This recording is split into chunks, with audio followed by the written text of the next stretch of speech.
जो सवाल खड़े हो रहे हैं, आम आदमी पार्टी सीधे सीधे कह रही है कि बीजेपी यहां पर पॉलिटिकल वेंडेटा चला रही है, बीजेपी जानबूझकर द्वेषपूर्ण कार्रवाई कर रही है और मनीष सिसोदिया को जानबूझकर फंसाया जा रहा है।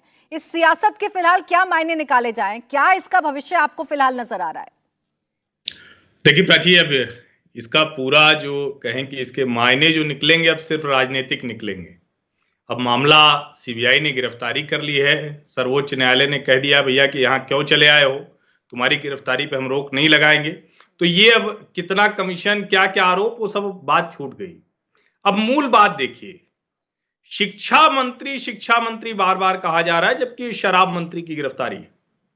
जेल से बच्चों को मनीष सिसोदिया देखेंगे यानी सत्येंद्र जैन की ही तरह जेल में फाइल देखते रहेंगे, अलोकतांत्रिक है। अरविंद केजरीवाल जो उनका तरीका है, जैसे वो कहते थे गुजरात में कि आईबी वालों ने हमको बता दिया है कि हम क्लीन स्वीप कर रहे हैं, ऐसे ही अब बताते हैं कि सीबीआई वाले उनको बता रहे हैं कि वो तो कोई मनीष सिसोदिया को गिरफ्तार नहीं करना चाह रहा। फ्रीडम ऐप से सीखकर क्या आप ड्रैगन फ्रूट का उत्पादन करते हैं? अगर ऐसा है तो आपकी जो ड्रैगन फ्रूट्स हैं, 1 करोड़ फ्रीडम ऐप के जो ग्राहक हैं, उन्हें बिना किसी खर्चे के आप उसे बेच सकते हैं। मुझे लगता है ये पूरी तरह से इमेज की लड़ाई है, परसेप्शन की लड़ाई है। उसमें हर कोई ये कोशिश करेगा, चाहे भारतीय जनता पार्टी हो या फिर आम आदमी पार्टी हो। बड़े इसमें धर्म संकट की स्थिति में है वो है कांग्रेस पार्टी, जिसको दोनों तरफ की मुश्किल है। बिल्कुल भी नहीं है, गलत ख्याल है आपका, बड़ा क्लियर स्टैंड है हमारा, गलत मत बोलिए जी। बात पूरी करने दीजिए, आप बीच में बोलना ठीक नहीं होता, अच्छा नहीं होता है। हाँ वो ठीक है। तो धर्म संकट की स्थिति कैसी है कि जयराम रमेश दिल्ली प्रदेश कांग्रेस कमेटी के अध्यक्ष के बयान को कोट करके ट्वीट करना पड़ता है उनको, इतना बड़ा धर्म संकट है। अब उनको जो विपक्षी एकता करनी है महाधिवेशन के बाद, उसका धर्म संकट है।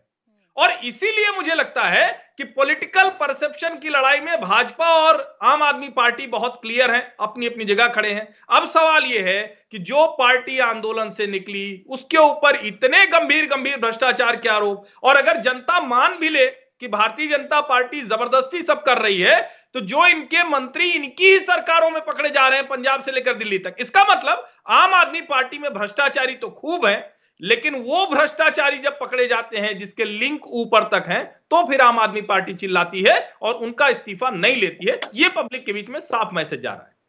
देखिए, अब रवि श्रीवास्तव जी, इसका सवाल तो ये सवाल बहुत वाजिब है और इसका जवाब मिलना भी बहुत जरूरी है कि आप जिस नारे के साथ आए थे, आप जिस विचारधारा के साथ आए थे, जैसे जैसे आप सत्ता में आसीन होते गए, जैसे जैसे आपको वर्ष बीतते गए, वो विचारधारा खत्म सी हो गई है। आप ही के नेता कहते थे ना कि देखिए, अगर किसी पर आरोप लग गए तो पहले उसका इस्तीफा लीजिए, उसके बाद जांच करिए। लेकिन ना तो सत्येंद्र जैन का इस्तीफा हुआ और मनीष सिसोदिया को तो आप सीधे सीधे फिलहाल पीड़ित बनाने पर तुले हुए हैं।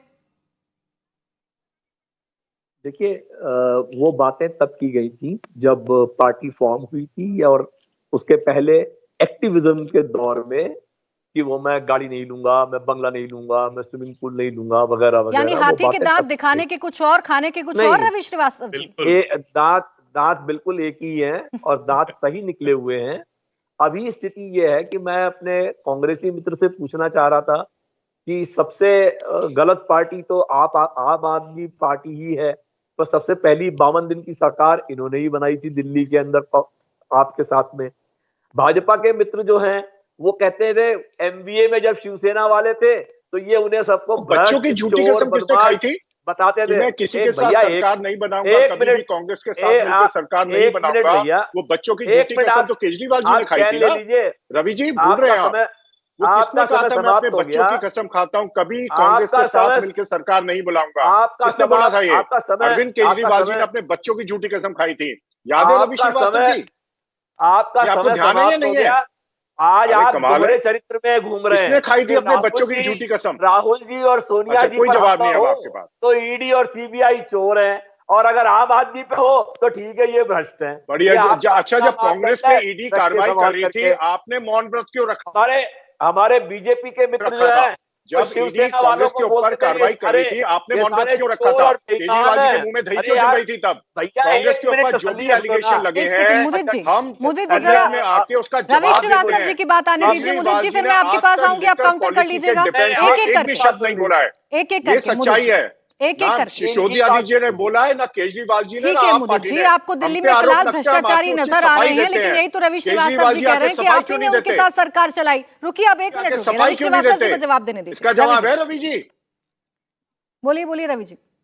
आज तक कोई सफाई क्यों नहीं दी गई? मोदी जी 144 करोड़ माफ किया, क्यों सफाई नहीं दी गई? 2 से 12% किया, क्यों सफाई नहीं दी गई? स्कूल के पास आपने शराबों की दुकान खोली, कोई जवाब नहीं दिया। सबूत है कहीं पे? सबूत है कहीं पे क्या? या बकवास कर रहे हो? कोई जवाब नहीं।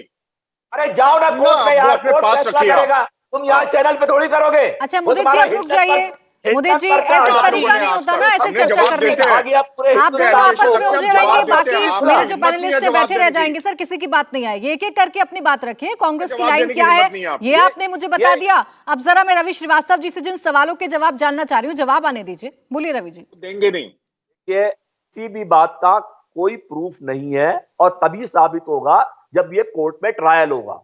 और ये जो भाजपा वाले मित्र हमारे बैठे हैं, वॉशिंग मशीन जो चलाते हैं, वो मुकुल राय और शुभेंदु अधिकारी और नारायण राणे और सब शिवसेना वालों को कल तक गाली दे रहे थे। फ्रीडम ऐप से सीखकर क्या आप ड्रैगन फ्रूट का उत्पादन करते हैं? अगर ऐसा है तो आपकी जो ड्रैगन फ्रूट्स हैं, 1 करोड़ फ्रीडम ऐप के जो ग्राहक हैं, उन्हें बिना किसी खर्चे के आप उसे बेच सकते हैं। आज जब वो पैसे खा के खोखे लेकर के इनकी पार्टी में शामिल हो गए तो सारे संत हो गए। अब प्रताप सरनाइक का केस भी गया, भावना गवली का केस भी गया, अब सारे केस पानी में चले गए।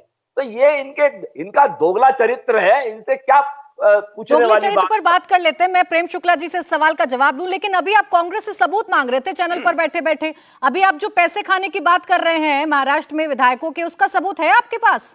और अगर है तो बैठे क्यों है चुपचाप, गए क्यों नहीं कोर्ट आप? कांग्रेस की बात में नहीं है, मैं तो बीजेपी की बात कर रहा हूं कि ये गाली दे रहे थे शिवसेना वालों को। अभी आप सबूत मांग रहे थे ना मोदी जी से, कांग्रेस से। यस, मैं सबूत मांग रहा था। ये जो घोटाला, तो आप भी सबूत दे दीजिए ना। अगर विधायकों ने पैसे खाए हैं तो सबूत दीजिए। आप क्यों बैठकर फिर टीवी चैनल्स पर ये बात कर रहे हैं? आपको भी कोर्ट जाना चाहिए था। वो तो संजय राउत ने दे दिए थे सबूत वहां पे, वो मैं क्या दूंगा? मुझे क्या फर्क पड़ता है उससे? संजय राउत ने दे दिए थे सबूत, उन्हें भी जेल में डाल दिया इन्होंने 1 साल के लिए। इंडिया टीवी हर वक्त हर जगह डाउनलोड करने के लिए सर्च करें India TV news Google play store या ऐप स्टोर पर।